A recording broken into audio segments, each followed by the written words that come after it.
Salut, c'est Aliose. On va vous interpréter notre nouveau single Comme des gangsters en exclusivité en guitare-voix pour Now Geneva.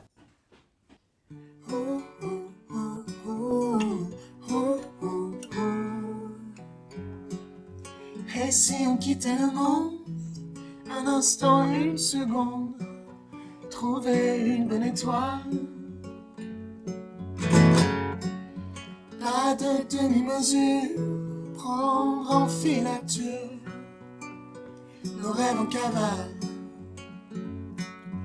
Comme des gangsters sans itinéraire, à tourner tout en dérision. On espère garder les pieds sur terre. Oh, dis-moi comment faire, on s'aime à l'envers, à l'agonie, à l'agonie. Garder les pieds sur terre dans un monde à l'envers. Y'a plus qu'à aimer à l'agonie, aimer à l'agonie. Oh, oh, oh, oh, oh, oh, oh. À des kilomètres à la ronde, les tonnerres qui grondent, la pluie dans le dos. Prendre une route au hasard, comme un nouveau départ, l'ivresse dans la peau. Comme des gangsters sur le siège arrière, à tourner tout en déraison. On accélère, garder les pieds sur terre. Oh, dis-moi comment faire, on s'aime à l'envers, à l'agonie, à l'agonie. Garder les pieds sur terre dans un monde à l'envers. Y'a plus qu'à aimer à l'agonie, aimer à l'agonie. Oh, oh, oh, oh, oh, oh, oh. Tes yeux revolver, loin de tout, braqués sur la mer face à nous.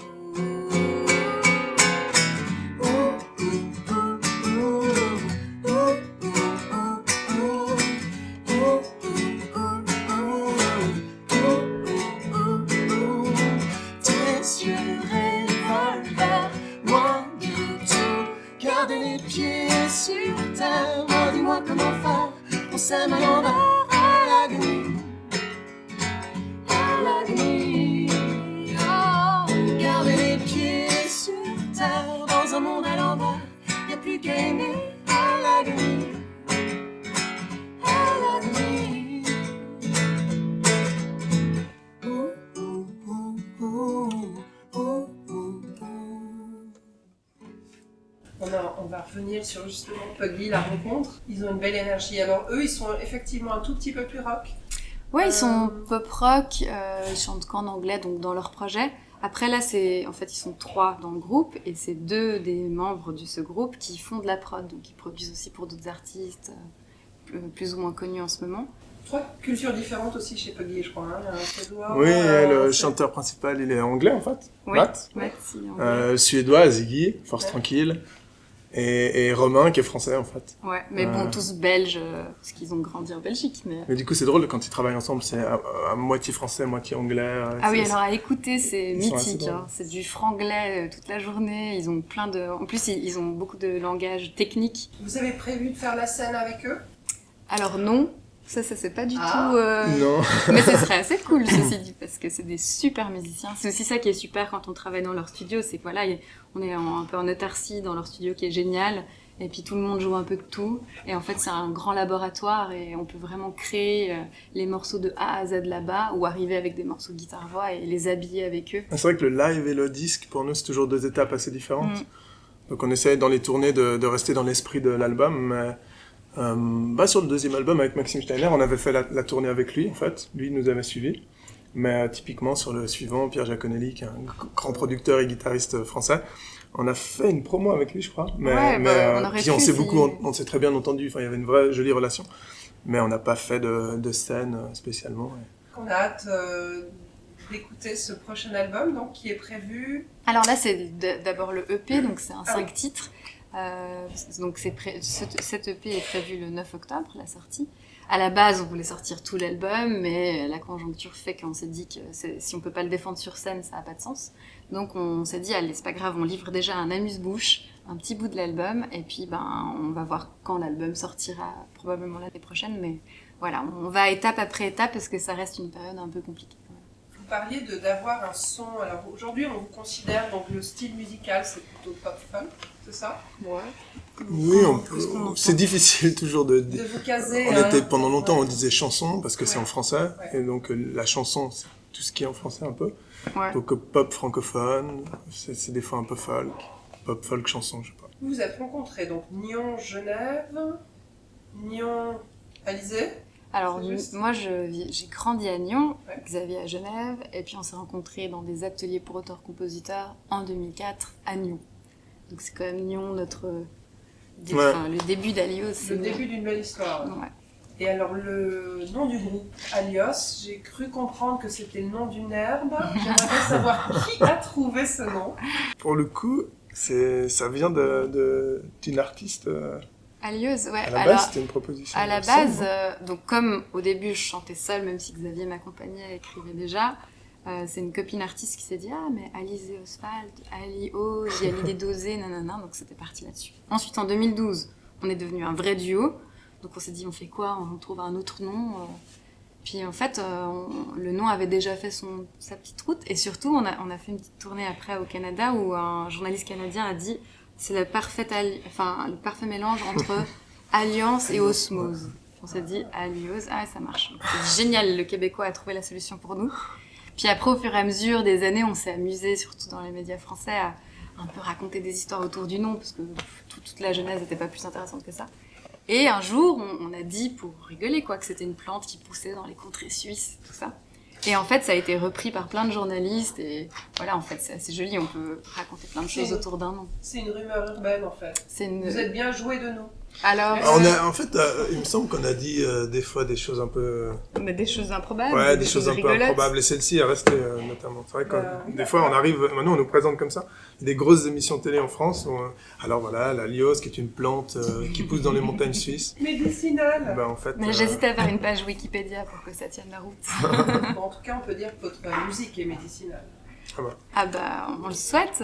C'est vrai que des fois, on reçoit typiquement, toute cette période de confinement, on a reçu beaucoup de messages de gens qui nous ont dit que ça leur faisait beaucoup de bien. Et puis, on se demande toujours dans des périodes comme ça, finalement, à quoi ça sert ce qu'on fait, etc. Puis, il suffit d'un ou deux messages et on se dit, bah oui, c'est génial, ça a du sens. Il y a plein de moyens de faire du bien aux gens et la musique, c'en est un merveilleux et on a la chance de pouvoir le faire. Donc, on est super gâtés. Puis, ça nous fait du bien à nous aussi. On a parlé de cette nomination au Victoire de la musique en 2018. Qu'est-ce que ça vous a apporté? Alors, déjà, comment est-ce que vous avez ressenti la nouvelle? Nous, on était absolument ravis pour vous à ce moment-là. Pour vous, comment est-ce que vous avez géré ça, en fait, sur le moment? Et puis ensuite, qu'est-ce que ça vous aura apporté? Pour nous, la nomination aux Victoires, c'était dingue, parce que c'était un peu le Graal, un peu qu'on pouvait... Enfin, si à 18 ans, on nous avait dit on serait nommé aux Victoires, c'était énorme. Donc, pour nous, c'était une vraie victoire en soi d'être nommé, en fait. Après, on savait bien qu'on avait des chances comme ça de l'avoir, parce qu'il y avait en face des gens qui étaient beaucoup plus implantés que nous. Et une certaine reconnaissance, ça nous a apporté, c'est sûr. C'est se dire qu'on était quand même nommé parmi les 3 albums de 2018 en France. C'était assez dingue. Et puis c'est vrai qu'une petite fierté aussi de représenter ce qui se passe en Suisse, parce qu'il y a quand même très peu de représentants suisses aux Victoires. Ça faisait très longtemps qu'il n'y en avait pas eu. C'est quoi la prochaine étape pour vous, Alios? J'espère arriver à l'album, déjà, arriver à l'album, reprendre plus sérieusement la scène, qu'on soit bien soutenu par le public pendant cette période et puis qu'on puisse revenir assez vite sur scène. Ça, c'est vraiment la clé pour nous, hein. C'est la scène en fait. Ça a été une période, j'imagine, extrêmement productive et créative pour vous. Vous avez eu du temps pour non, en fait. C'était pas... On nous demande toujours ça. Vous avez pu avoir le temps de créer, d'écrire et tout. En fait, déjà de 1, c'était une période un peu morose où on n'avait pas forcément envie d'écrire et de créer. Enfin, c'est comme nous, on l'a vécu. Et en plus, on sortait d'une phase. On sortait d'une phase où on avait écrit pendant 1 an et demi beaucoup de chansons pour cet album. Et donc, on avait un peu moins envie. Donc, non, on n'a pas été très créatifs pendant cette période-là. Moi, j'avais pas le cœur, en fait, parce que quand même, on est des éponges, et puis de sentir tout ce qui se passait autour. Alors oui, il y a des choses positives, il y a des gens qui ont enfin eu du temps pour faire des choses pour eux, tout ça, c'est super. Mais de façon globale, c'est quand même pas quelque chose de super gai pour le monde, quoi. Donc moi, ça m'atteint. J'avais pas envie d'écrire une énième chanson assez pourrie sur le Covid. Par contre, ça veut pas dire qu'on s'est tourné les pouces non plus, dans le sens que moi, j'ai écrit par exemple des textes pour des chansons pour une pièce de théâtre qui va être jouée là au Théâtre du Pommier. Xavier, il a fini un roman. Enfin voilà, on a été créatifs. On a écrit pour d'autres aussi un peu. On écrit pour d'autres, mais pour Alios, on avait déjà tellement écrit, on avait déjà puisé tout ce qu'on pouvait. On était vraiment dans la phase où on voulait sortir, justement. En février, je disais à Xavier, j'en peux plus, il faut qu'on sorte tout ça et qu'on remonte sur scène. Et puis on est 6-7 mois plus tard et je suis encore en train de ronger mon frein. Donc c'était pas une période super agréable pour ça et pas très inspirante. C'est quoi votre inspiration à tous les deux ? On écoute énormément de choses et puis c'est très vaste entre nous deux. On n'a pas toujours le le même goût d'ailleurs. Au départ. Ouais. Assez, ouais. Moi, c'est plus de la musique anglophone, atmosphérique. J'écoute énormément de musique. Je dévore. Xavier, il écoute assez peu de musique, parce que t'écris tout le temps. Ouais, c'est vrai.